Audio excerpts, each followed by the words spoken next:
So this is the gear I'm gonna focus on in today's video. We have the X5 and the HoverAir X1 Pro Max, but I assume if you already have the X1 Pro, you can just about do the same. It's just some feature differences, I guess. And also for audio, I'm using the Insta360 Mic Air. The helmet I'm using is the AGV Pista GPRR, and to place the microphone inside the helmet here, I took the magnetic base plate here, which is included, and just put some Velcro on the other side there, and I put a piece of Velcro inside the helmet as well. So what I can do now is to just put the microphone on the magnetic plate here and just secure that to the Velcro piece, which is sitting inside my helmet here, just like that. And whenever I want to do something else, I can just take off the microphone. I can decide whether I want to bring the base plate or not, or just take it like this and use the other included attachment here, which is the clip-on, the magnetic clip-on, which means I can just clip it on like this, for example, which is really convenient. So the settings I'm using on the X5 now is exposure value set to -1, simply because I want to export for the highlights. I want my I want to expose for the highlights, which is the sky and the clouds, and usually these might get blown out and it makes the midtones and shadows a little bit darker, but I think that looks absolutely smashing on the X5 anyway. And in worst case, I can just lift the midtones a little bit and it will look even better in some cases. And the bitrate is also set to high, and the resolution is 8K 30 FPS. And this is basically just a few adjustments on the camera itself, and from there on you can just press record and it will record amazing videos, 360 videos, which you can freely move around in post and frame whatever you want to frame, which I think is fantastic. And one of the reasons a 360 camera is the only moto camera I prefer to use.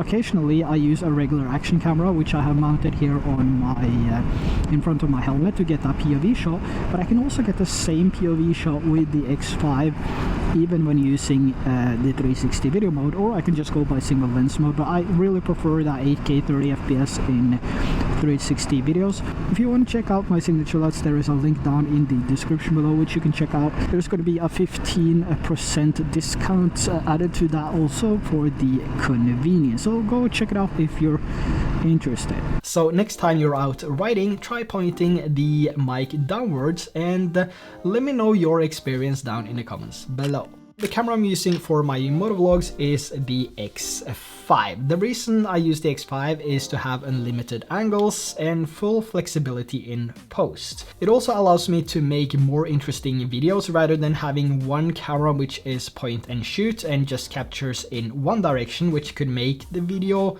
quite boring over time. So by using a 360 camera, I can make as many different angles as I want and just cut between them in post later. What I usually do is to find 3 to 4 different angles when I'm out riding, and then I enable direction lock and make a keyframe at the beginning and at the end, which keeps the angle consistent throughout the video, and then I export that clip. Then I find another angle and do the exact same thing, and again and again and again. As many times as I feel like, basically.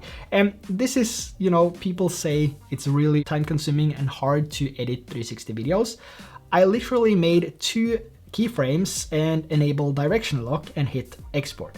Couldn't be easier. And when everything is exported, I move everything over to my editing software and just stack them up as 2 to 4 layers depending on how many I exported. So now it's just about playing through the video and cut between the clips to show different angles. And this is as easy as it gets. And another thing is also that this helps remove dead space and flaws that could happen during the time of recording. So by changing up the angles, you can make a more interesting video, and you can make it smoother because you don't have these hiccups, flaws, or dead spaces, which might cause these hard cuts between your clips. And that's also another thing, another good thing with a 360 camera. Now let's talk about audio. There's two reasons I went with the Mic Air. Firstly, it sounds amazing and a touch clearer than the Mic Mini from DJI, which I've been using up until now. Currently using the Mic Mini now from DJI. How does this compare to the new microphone from Insta360 when we switch over to that? So I now change over to the microphone from Insta360, the Mic Air. How does this sound in comparison to the Mic Mini from DJI? So which one do you like better? Is it the Mic Mini or is it the Mic Air from Insta360? This is the thing with technology. The Mic Mini from DJI has been my go-to ever since it was released, but now Insta360 came with a better microphone, so I changed. Then DJI will probably come with a new and better DJI Mic Mini 2 or Mic 3, so I will probably change back to DJI for that one. And the same things will probably happen next year. So reason number one, the Mic Air has better audio. And the reason number two is conveniency. So when I pair this with the X5, I can actually start and stop recording by pressing the power button on the mic when it's connected to the X5 or the Ace Pro. So instead of just being a microphone, I actually have a quote-to-quote dedicated remote as well as a microphone. So let's say I have the X5 mounted in different positions on my bike and I just want to record shorter sessions without having to stop the bike. I can just mount this on the handlebar and just press the power button to stop and start recording. So that's some pretty convenient stuff right there. So not only a solid good ass microphone, but also a remote. I'll leave a link to this in the description below if you haven't seen it, haven't heard of it, or if you just want to check it out. I think it's less than $50 as well, which is pretty competitive pricing, I would say. Now, one of the things I've been starting to implement into my motovlogs is the use of drones. So for this one, I'm using the X1 ProMax from 00 Robotics, but I also want to add that any drone would really do the job. It's mostly about the setup time, the shots you want, and the speed you're going at, and how much time you want to spend with setting things up, wait for GPS, and so on. But I would say the easiest and the fastest drone to use for this scenario is the Flip, Neo, and the X1 Pro and X1 Pro Max. So like I said, I prefer the X1 Pro Max because the Flip struggles when there's too much wind, and the field of view isn't as wide as the Pro Max either, and the Pro Max has superior image quality compared to the Neo. Of course, there is a price difference here, but I think the Pro Max performs significantly better than both the Flip and the Neo when it comes to motovlogs. Also, the beacon here is really convenient to keep track of the drone without losing or having dropouts in the transmission signal.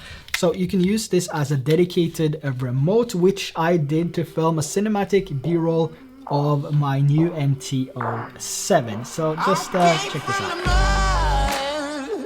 There's dirt on my hands, strong like a tree. There's roots where I stand. Oh, I've been running from the law. Hope they won't shoot me down soon.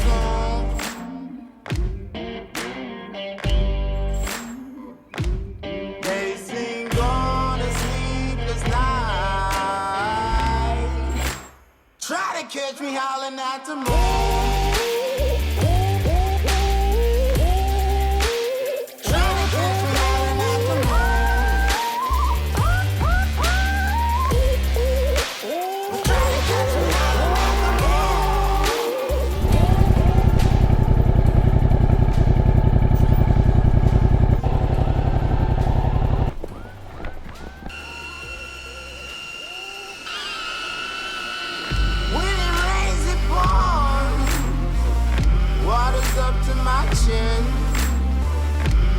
Won't stop fighting to the very end.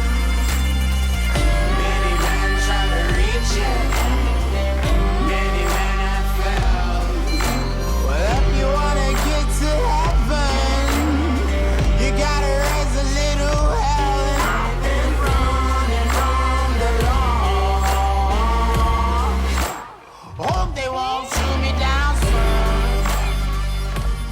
let me just show you how easy this setup is to use. So I have the X5 mounted on my helmet.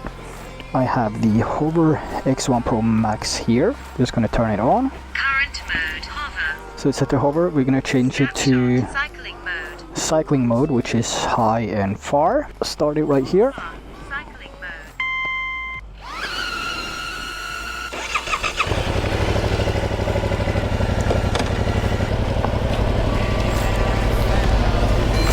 Well, if you wanna get to heaven, you gotta raise a little hell. And I've been running from the law. Hope you won't shoot me down. Now just go over to the drone and stretch my hand out, land it, and we're done. So all of these shots here were captured with the X1 Pro Max and the beacon combo here with the remote, and it actually looks like it was captured on my Sony, maybe not my Sony a7S III, but a mirrorless camera and a handheld gimbal. When it comes to tracking, the Pro Max is exceptional and just as smooth as some of my bigger drones, and the bonus here is that I can track from the front, from the rear, and from either side, which is only doable with the Pro Max, I think. I don't have the Pro, but if you have the X1 Pro, let me know in the comments. But this is the only drone that can do it without a remote, which is this small. So ever since I got the Pro Max, I've seen that this drone is the one I go for when I need hands-free tracking shots or some casual quick shots or B-rolls of different locations. It's easy to use and has outstanding image quality. Basically ticks all my boxes. So this paired with the X5 here, I have the ability to capture all angles and aerial videos with the press of a single button. So that's basically how I make my motovlogs look and sound better and more interesting rather than having just a straightforward camera shot.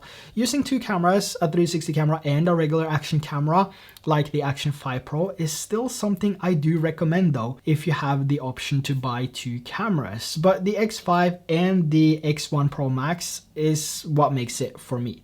Aerial quality straight from the pocket and the ability to capture everything on the ground.